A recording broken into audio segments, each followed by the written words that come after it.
Hey guys, how's it going? Been a little bit.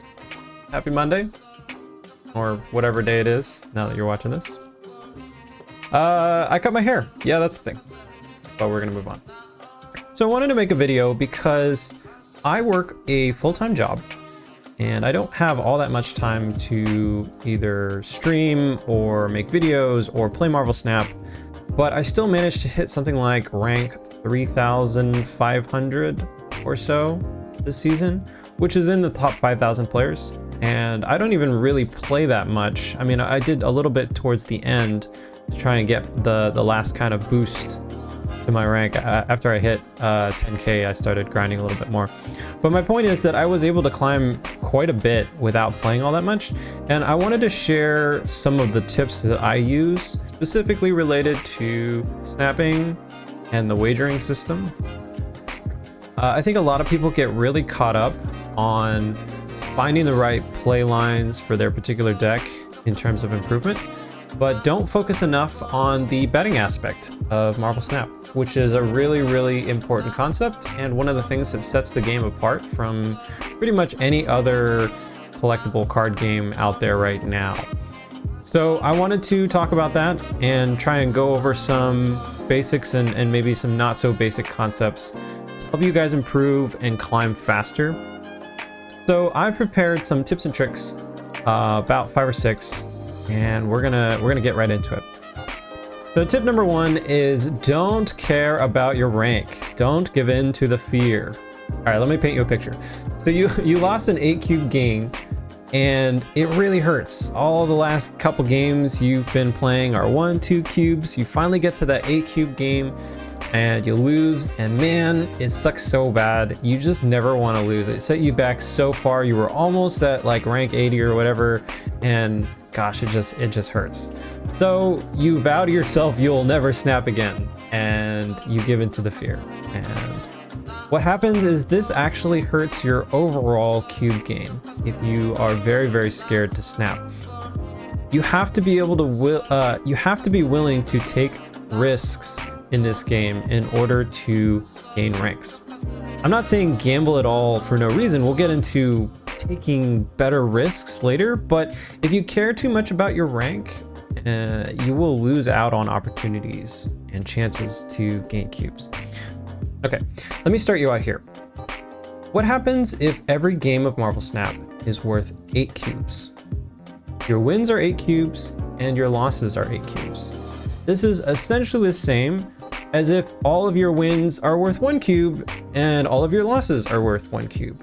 It's the same because if you win 10 games and lose 10 games, you still end up in the exact same spot. But what if you have a positive win rate? Because the scale is larger, you end up with more cubes at the end of the day. Now, that means you just climb faster if you have a positive win rate. However, in Marvel Snap, you have the ability to fine-tune that even further. Let's say now all of your wins are worth 8 cubes, but half of your losses are worth 4 cubes instead of 8. What happens to your cube gain rate? Now let's think about all of your wins are 8 cubes and all of your losses are 1 cubes. What happens to your cube rate? Do you see what I'm trying to get at? So the closer we dial into this perfect state, the better our cube rate gain gets. But if we stay in the world where all of our wins are 2 cubes and all of our losses are 2 cubes, we miss out on so many cubes and the ability to exponentially grow our scale of cube gain. So this is a picture I want you to remember. I'm not saying that you need to snap every single game, but you can start out there, or at least mentally start out there. Don't be afraid to snap. If you snap on every single game and then just mitigate, if you see that the things are going wrong, you will end up getting more cubes in the long run than if you never snapped at all. So remember that. Don't give in to the fear. This brings me to tip number 2, which is cube rate and win rate are not the same thing, so you should not be afraid to retreat. Okay? Remember, you can have a negative win rate, but a positive cube rate. The first season I ever hit infinite, I played a Mr. Negative deck, which if you've been around, you know that that's kind of how that deck works. You keep all your losses at 1 cube, and then you bet huge when you hit, and you never lose when you hit because it's insane. And then you end up climbing because you can literally lose 7 1 cube games in a row, and then if you win 1 8 cube game, you come out net positive on cubes. Now, obviously, usually the odds are not that bad for you, so you can climb much faster. But the point is that if you're patient and wait for your opportunity to win big, you can actually mitigate those losses to 1 cube every single time and make sure that you are coming out positive in the end. So what does this mean? This means that you have to give up on this prideful concept that you have to win every single game. I've seen a lot of other games where, because you can't control how much rank you gain, it's worth it to stick a game out just to see if maybe you'll win in the end. But in Marvel Snap, that's not the way it works. The whole point of the Snap system is that you should get out when you don't have an advantage. So what that means is you have to be willing to retreat every game when you're at a significant disadvantage. Now, you don't retreat right away if they play something big, but when the stakes are raised or when it's turn 6 and the game is about to be finalized, if you're not at a good spot, just dip. Even if it's a slight disadvantage, sometimes it's worth it to just get out. You need to just be patient for that one game where you're guaranteed to win big, you're at a significant advantage, and then you press your advantage. Don't try and win a lost game. Also, you need to remember that this game is about the big picture, trends. Don't get hung up on what happened in one game. Anything can go wrong in any one game, but if you want to climb, you have to make decisions that will end up giving you the advantage in the long run. You cannot win every single game. You cannot guess right every single time, but that doesn't mean you shouldn't take any risks. This just means that you should take calculated risks and do your best to mitigate your losses. Okay, so that leads me to point 4, which is preemptively snapping on an advantage. There aren't a lot of pivot points in this game. There's only 6 turns. That means on average, if you have an advantage, you are very likely to keep it because there's not that many opportunities for your opponent to steal that advantage back. Now, it's not impossible, but I'm just saying that if you have an advantage at a certain point in the game, it's very likely that in a large majority of your games, you will be able to keep that advantage. And because of the way the math works, because that you both have the same amount of energy to spend, if you're both playing optimally, if you have a significant advantage, it will work out in your favor if you both are playing optimally. And the other thing is that if later down the line it looks like your advantage is gone, you can always mitigate your loss later as well. But if you don't snap on your advantage preemptively, you will miss out on cubes because in a lot of situations, your opponent won't actually have the advantage. And you don't want to end up in the situation where, you've had a big advantage this whole game and suddenly it's turn 6 and you still haven't snapped yet and your opponent retreats off of 1 cube. You need to snap early and force your opponent to wager more to stay in a game where you have an upper hand or walk. This is a really common tactic in poker. If you feel like you're at an advantage, you bet bigger, because if you don't force your opponent to stay in and pay the cost when they're at a disadvantage, you're not bullying the fact that you have the upper hand in this situation, and you're basically letting them out scot-free without punishing them for being at a disadvantage. So they need to make a decision on their end saying, hey, there's more at stake here now. Do I really want to stay in, or do I want to just give up these free cubes?